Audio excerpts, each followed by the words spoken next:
आजादी के बाद लंबे समय चले एक दलीय शासन के दौर के बाद देश में गठबंधन वाली सरकारों का दौर शुरू हुआ। केंद्र के स्तर पर इसकी शुरुआत 1977 में जनता पार्टी से हुई, जिसमें समाजवादी दलों के साथ तत्कालीन जनसंघ ने भी कदम मिलाया। आपातकाल के बाद 1977 में हुए लोकसभा चुनाव में कई दलों ने इंदिरा गांधी को सत्ता से बेदखल करने के लिए जनता पार्टी बनाई थी। पहली बार इस सम्मिलित प्रयास का नतीजा ये हुआ कि कांग्रेस हवा में उड़ गई।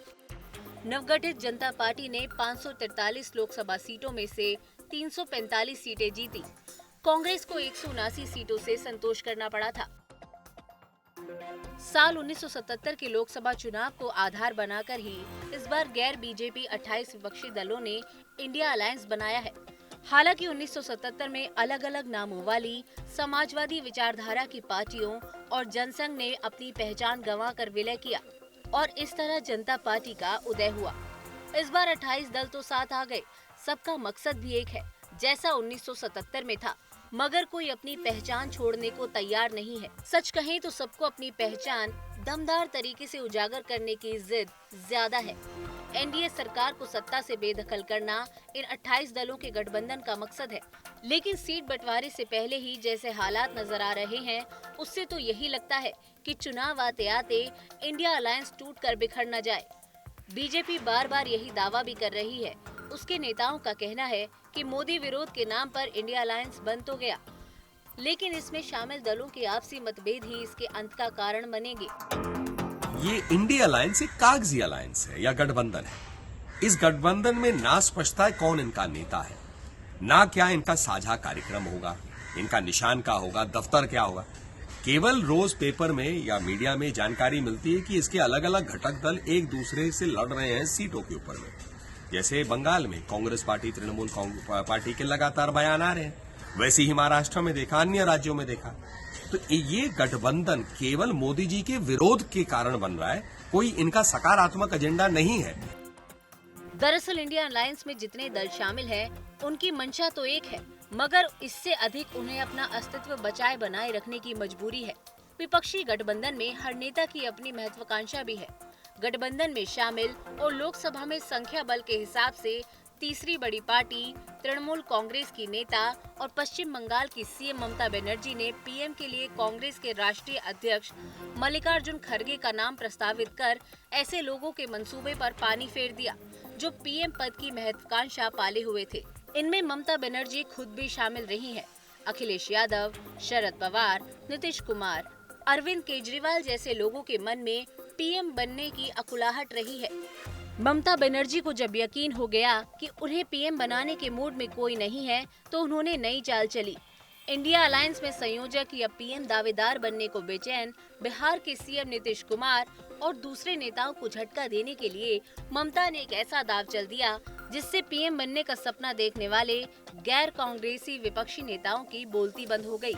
ममता के प्रस्ताव का आम आदमी पार्टी के संयोजक और दिल्ली के सीएम अरविंद केजरीवाल ने समर्थन कर दिया। हालांकि खड़गे ने पीएम चयन की बात चुनाव के बाद के लिए टाल दी। खड़गे का समर्थन शरद पवार ने भी कर दिया कि चुनाव के बाद ही पीएम फेस पर फैसला होना चाहिए।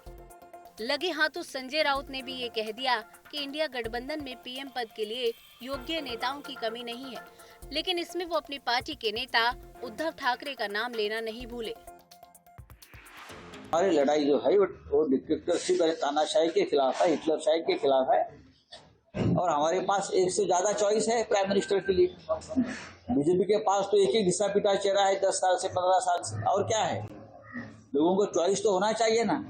ये भी बन सकते हैं, ये भी बन सकते हैं, ये भी बन सकते हैं, राहुल गांधी बन सकते हैं, प्रियंका जी बन सकते हैं, उद्धव ठाकरे बन सकते हैं, या खड़गे साहब बन सकते हैं। इतने चेहरे हैं ना, उसमें से एक चेहरा आ जाएगा।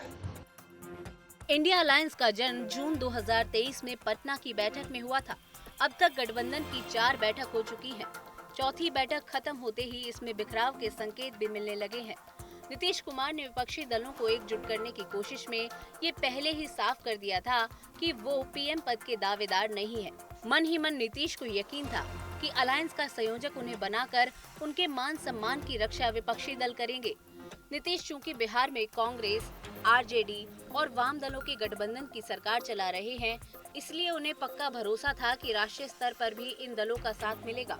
जब ऐसा नहीं हुआ तो नीतीश के नाराज होने की खबरें भी आने लगी। अब तो नाराजगी का आलम ये है कि नीतीश चुनाव के पहले ही अलग राह चुन ले तो आश्चर्य की बात नहीं। इंडिया अलायंस में झंझावत की तो ये सिर्फ शुरुआत है। काम जैसे जैसे आगे बढ़ेगा मुश्किलें भी सामने आएंगी। गठबंधन में शामिल सभी दल कांग्रेस को बड़ी पार्टी होने के कारण बड़ा दिल दिखाने की नसीहत दे रही है। सैद्धांतिक तौर पर ममता का प्रस्ताव कांग्रेस ने मान भी लिया। ममता ने कहा था कि सीट बंटवारे का काम राज्य स्तर पर हो और उन्हीं पार्टियों को इसकी जिम्मेदारी दी जाए जो अपने अपने राज्यों में प्रभावी हैं। ममता की बात मान ली जाए तो क्या ऐसे दल कांग्रेस को तरजीह देंगे? ये लाख टके का सवाल है। ममता खुद ही कह चुकी हैं कि बंगाल में बीजेपी से सीधा मुकाबला टीएमसी का है। वो कांग्रेस को बंगाल में 2-3 सीटें ही देना चाहती हैं। यूपी में अखिलेश यादव की सपा और कांग्रेस में इसी बात पर तनातनी है। बिहार भी उलझा हुआ है। महाराष्ट्र में उद्धव ठाकरे की पार्टी को अकेले 23 सीटें चाहिए। ऐसे में सीट बंटवारा इंडिया अलायंस में बिखराव का दूसरा खतरा नजर आ रहा है। चुनाव आज तक।